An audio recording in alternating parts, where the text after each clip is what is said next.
Hey everyone, it's Jasmine here. A lot of you know me from Skincare Lab and what's newly coming out as Exfoliate. I've been here as a small business owner and now small business advocate for, I want to say, a little bit over a year now, at least on the advocating side. And I wanted to touch on a topic that I get asked about a lot based off of the things I've had to deal with in the business. Now, this has to do more with industry, with which I consider industry to be more of the social aspect as opposed to necessarily the formulating part where you're literally making products, or the business part where it comes down to like marketing and direct money.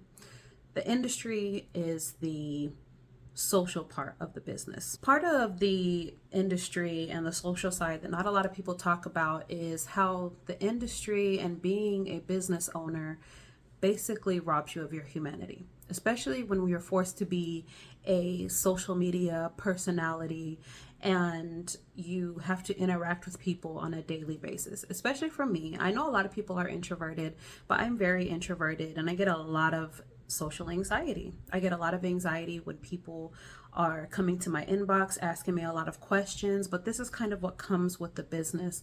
And now I'm expected to be able to answer all of these questions and talk to people on a regular basis, especially to stay relevant. I'll start off by telling you a little bit how social media has dehumanized me and has taught me a few important lessons that I should say that I'm very grateful for now. But basically, in the beginning, I started my business a few years ago. I gained, and you guys saw this on my TikTok, right? I gained a lot of popularity. I had more, and this has happened more than once. That was one person in the most extreme case. A lot of people asked how that ended out. She actually has a successful business, and she's created a 500 plus growing hate group of people who are actively doing what they can to try to tear down my business. I've gotten everything from physical threats with my address being posted, death threats, and a lot of different types of things online. Now, basically, so what happens is people will try to befriend you and gravitate towards you when they see that your business is going places. A lot of people are going to want to become part of that. Now, me, I'm thinking in my own naive way that people are genuinely wanting to help because I'm genuinely wanting to help people, that there aren't going to be people who want my life and are going to try to take what I have. So I did my best to give to the community. I used to do it all for free, especially for this one friend. And the way that it turned out, I definitely learned the value of keeping certain people in and out of my circles to ensure that this doesn't happen. But it was more so than that, and even our friendship ending between me and the girl was how I watched my humanity get taken from me as a business owner. And this happens in a few ways. So everybody builds this shroud of expectations around you, the way that you're always supposed to carry yourself and behave. Once you start taking people's money and you become a business, you no longer become human to these people, to anybody. You become the brand. You have expectations. You're always supposed to be the bigger person now. You're always supposed to, no matter how bad your feelings get hurt, or even if the other person is in the wrong and everybody can acknowledge it in the room, you are expected to respond a certain way. It doesn't matter how many boundaries you set, okay? You are still, when you grow and you're wanting to reach a certain audience, you are supposed to handle yourself a certain way if you want to minimize backlash, because a lot of what we see these celebrities going through, when it happens to us on a smaller level, it's really hard to handle. I didn't anticipate that it was going to be so difficult for me to handle all of these people who are like, I've seen the craziest lies about myself online, to where I won't even get into it, but I've seen the craziest things about myself online. It almost seems like the bigger the lie, the more willing people are to believe in it. And it was hard to see that so many people who said that they rooted for you, rooted for me, specifically being a Black woman, coming up in the holistic community, how those people that once rooted for you can now also be doing everything they possibly can to try to take your livelihood away from you. And meanwhile, I'm talking a lot about the bad. In the meantime, I still have helped a lot of people. I still have made a whole lot of money. I still I see myself inspiring even the parts of the industry that I'm in through people's photography, people's products, their creations that they're making. And I almost let all of the negative, and sometimes my husband will tell me this too, is I almost let the negative basically outshine all the good that I've done for people. And some days you wake up and you only see and feel the bad.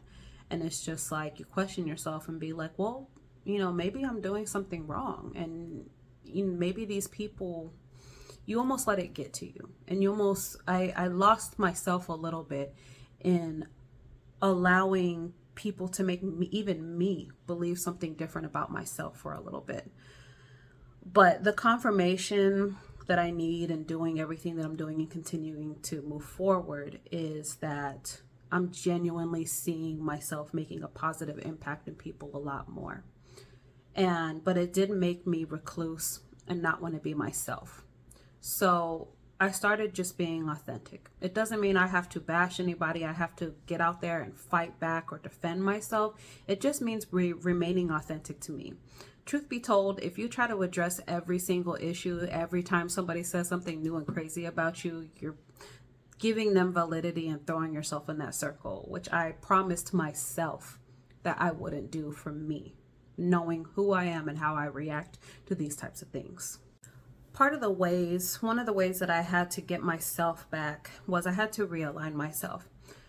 I really had to go back and look at my intentions and ask myself what it is that I'm trying to do for people. And down to my soul and to my core, I really do love seeing other people succeed. I love being the creative that I am and seeing how that inspires people.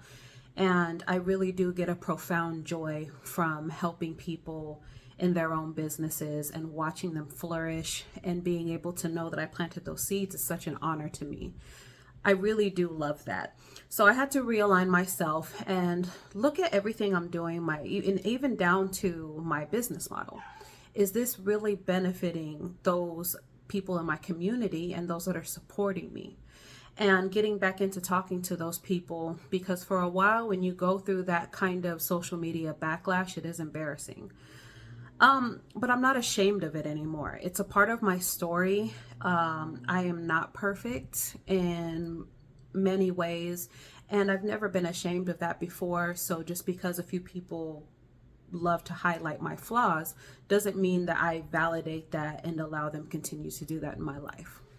I wish I could honestly say that hate won't happen in anybody's business, but it will, on several different levels, depending on how big you get and the way you do things, and also who you come across in your path, how dedicated people will be to hating you. Everybody is going to deal with it in their businesses, and it saddens me. But I guess the best way that I cope with it personally is every time somebody does something negative or says something negative about me and I catch wind of it, was first of all, stop letting people tell me about it. Don't check in people's pages. Don't see what other people are saying about me.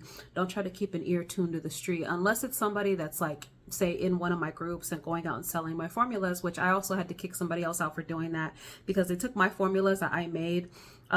They lied to people telling them that they were fixing them, and now they're pricing them at like 10 times my prices, which is their business. If that's successful, that's more of a testament to me.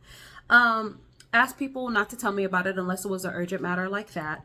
And then if I do ever catch wind of anything, I really try to use the energy that's within myself, because it's negative energy and it hurts, right? So I really try to take the energy that I have and think about how I can be productive and help people. So now that's just my knee-jerk reaction is when somebody does something bad, I just try to go out and help people. And it makes me feel better, and it helps me to reassure how I'm doing. That's at least how I cope with it.